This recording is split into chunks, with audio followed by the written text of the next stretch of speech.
So they came to Jesus privately and they asked him a good question. They said, Lord, why couldn't we cast out that spirit? What they were really asking was, Lord, why can't we do what you have promised we could do? Have you ever asked that question? It's a good question. What did Jesus answer? Because of the littleness of your faith. Because of your unbelief. You notice what the boy's father said to Jesus? He said, if you can do anything. What was the response of Jesus? All things are possible to him who believes. The question is never, can God do it? The question is, can I believe? Did you know that God allows every one of us to set the limit and the level of our blessings? God allows us, each one of us, to set the level and the limit of our blessings. He said it is according to our faith. And here he said, have faith in God. Now I want to give you a little lesson in Greek grammar. There is a special way in the Greek language to call attention to a particular word in a sentence. There's a special way of saying it. So in this particular saying of Jesus, have faith in God, the emphasis is not on the verb have faith in God. It is not on the noun have faith in God. You know where the emphasis is? All the emphasis is on the word God. Have faith in God. Friends, true faith is always authenticated by its object. Faith is only as valid as the person that you have faith in.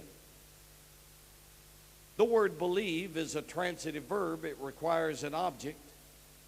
Sometimes people will say, well, just have faith. Faith in what? Faith in whom? Or they say, just keep on believing. I want to ask, believe what? Or believe whom? To many people, the important thing is just to believe. What you believe is secondary. There are a lot of people who have the mistaken notion that there is something mystical or magical in the mere act of believing. They look at faith as a kind of holy shot in the arm of that instantly transforms ordinary Christians into spiritual superstars. But the truth is, faith in and of itself has no power. It is not faith that moves mountains. It is God that moves mountains.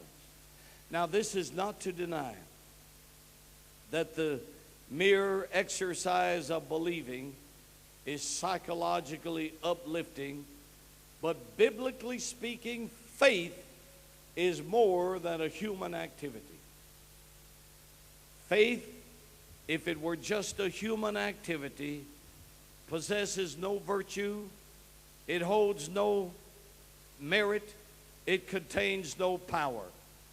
The power of faith lies in its object. Faith is only as valid as its object. So the crucial thing is not the faith itself. Faith is only an instrument. I told you faith is the key that releases the power of God. So the important thing is the object of faith. You can believe something with all your mind and your heart and your soul. You can believe until you exhaust yourself. But if your faith is aimed at the wrong object, you're wasting your time. I could stand up here before you and announce to you that I'm in training for the next Olympics. And I intend to break the world's record in the 100-meter dash. Now, you can have faith in me. You can say, you know what? I believe you can do it. I believe you. I have faith in you. You can believe and believe and believe. You're wasting your time. Your faith has the wrong object, and you'll be disappointed. Now, what is the proper object of faith? Jesus tells us in Mark chapter 11, verse 22, he said, have faith in God. The object of faith is God. Jesus didn't just tell his disciples to have faith. He told them to have faith in God. Our faith must be in God. And it might seem to be ridiculous that I'm up here emphasizing something that every Christian ought to know very well. But we might be surprised to find that our faith is frequently placed in things other than God. For example, I've heard some teachers teach it this way. You've got to have faith in your faith. I've heard that taught. Have faith in your faith. That sounds reasonable. But the Bible never, nowhere tells us to put faith in our faith. You know what that is? That's positive thinking, not biblical faith. Now, I do not criticize positive thinking. I'm all for a positive mental attitude.